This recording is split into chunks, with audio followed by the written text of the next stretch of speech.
ખેરગામ તાલુકાના જામનપાડા ગામે માં માવલી માતા ધામમાં ચાલી રહેલી આંતરરાષ્ટ્રીય કથાકાર પરમ પૂજ્ય બાપુશ્રી પ્રફુલ્લભાઈ શુક્લની 888મી રામકથામાં આજે સીતા વિદાયની કરુણ કથાનું વર્ણન થયું, ત્યારે હજારો આંખોમાંથી આંસુઓની ધારા વહેતી હતી. તુલસીપીઠ પરથી પૂજ્ય શ્રી પ્રફુલ્લભાઈ શુક્લે કહ્યું હતું કે દીકરો એક કુળને તારે છે, જ્યારે ભારતની દીકરી બે કુળને તારે છે. સંસ્કારનું ભાથું લઈને સાસરે ગયેલી દીકરી પિતાના કુળને ઉજાગર કરે છે. આજે સરપંચ શ્રીમતી કોકિલાબેન પટેલે પોથી પૂજન કર્યું હતું. કથાકાર શ્રી ભાસ્કરભાઈ દવે એ સંગીતના સથવારે કથામાં સહયોગ કર્યો હતો. આછવણી, બહેજ, રૂસવણી, કાંકડવેરી, પાણી ખડક, જામનપાડા સહિતના ગામોના લોકો મોટી સંખ્યામાં કથા શ્રવણ અને ભોજન પ્રસાદનો લાભ લઈ રહ્યા છે.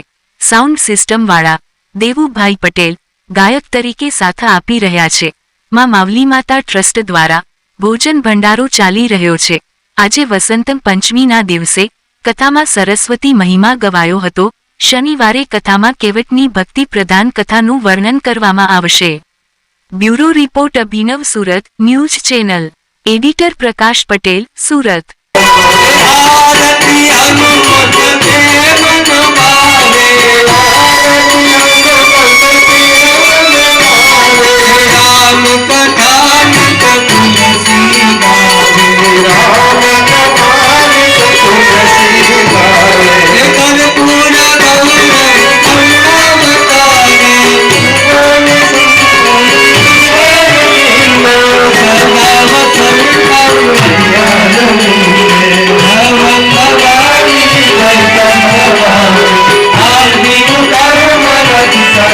शुक्लां ब्रह्म विचार सार परमां मध्यां जगद व्यापिनी वीणा पुस्तक धारिणी अभयदा जाड्यांधकारापहा हस्ते स्फाटिकमालिकं विदधते पद्मासने संस्थितां वंदे त्वं परमेश्वरीं भगवती बुद्धि प्रदां शारदा.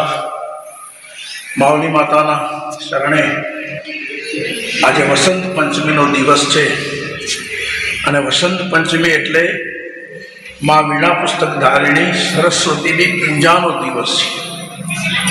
જ્ઞાનદાતા મા સરસ્વતી છે. દેવીના જે ત્રણ સ્વરૂપો છે, મહાકાલી, મહાલક્ષ્મી અને મહાસરસ્વતી, એમાં આજનો વસંત પંચમીનો દિવસ સરસ્વતી પૂજાનો દિવસ છે. વીણા પુસ્તક ધારિણી શ્વેત વસ્ત્ર ધારણ કરનારી હંસવાહિની માં સરસ્વતીની પૂજા એટલા માટે મહત્વનું છે. નવગ્રહની અંદર જેનું કલિયુગમાં મોટું પ્રમાણ છે એ રાહુ અને કેતુ સરસ્વતીની પૂજા કરવાથી અનુકૂળ થાય છે.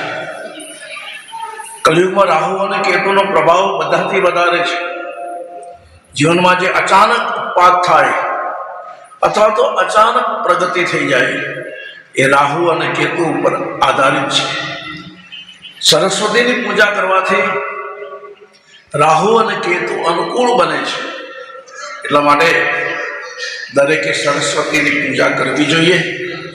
માવલી માતાને ચરણે રામકથા ચાલી રહી છે અને એ રામકથામાં આજે 5મો દિવસ છે. 5મો દિવસ એ સીતા વિદાયનો દિવસ છે. ગઈકાલે સીતારામ વિવાહનો મંગલ ઉત્સવ અહીંયા ઉજવાયો. હજારો લોકોએ એની અંદર ભાગ લીધો. આજે સીતા વિદાયની કરુણ કથાનું વર્ણન કરવામાં આવશે. જામનપાડા ખેરગામ તાલુકાની અંદર ડુંગરી ઉપર ટેકરી ઉપર બિરાજેલા માવલી માતાના ચરણે સૌને કથામાં પધારવાનું ભાવભર્યું આમંત્રણ છે. જય સિયારામ, બોલો માવલે.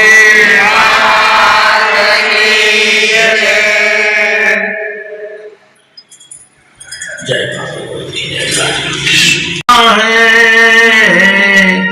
कुछ पाकर खोना है जीवन का मतलब तो बस आराम जाता है। दुनिया रह जाती निशानी है। जिंदगी और कुछ भी नहीं, तेरी मेरी कहानी है।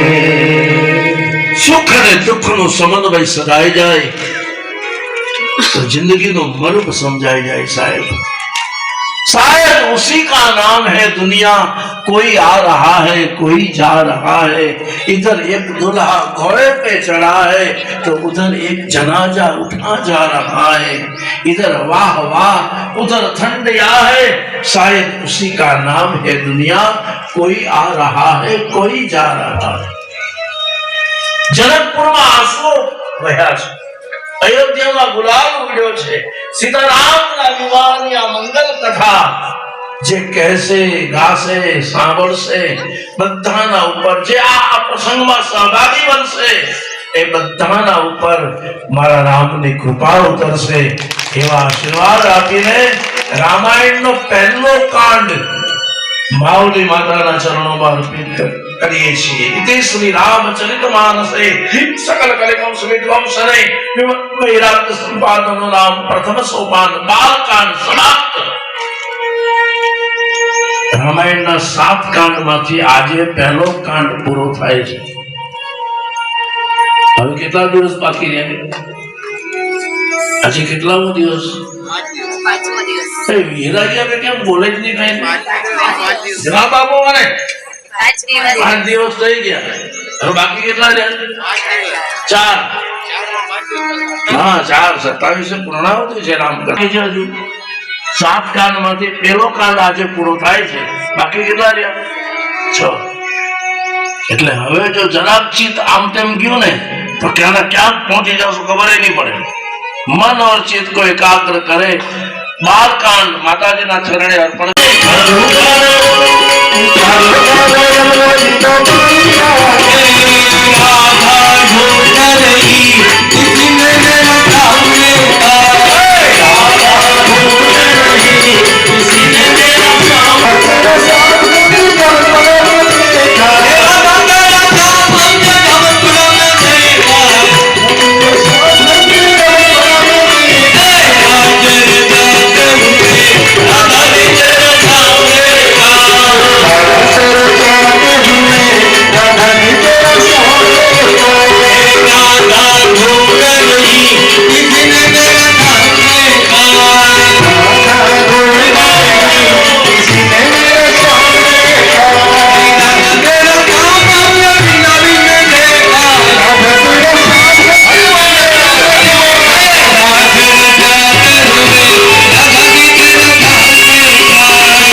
जगदम्बे जय जगदम्बे जय जगदम्बे।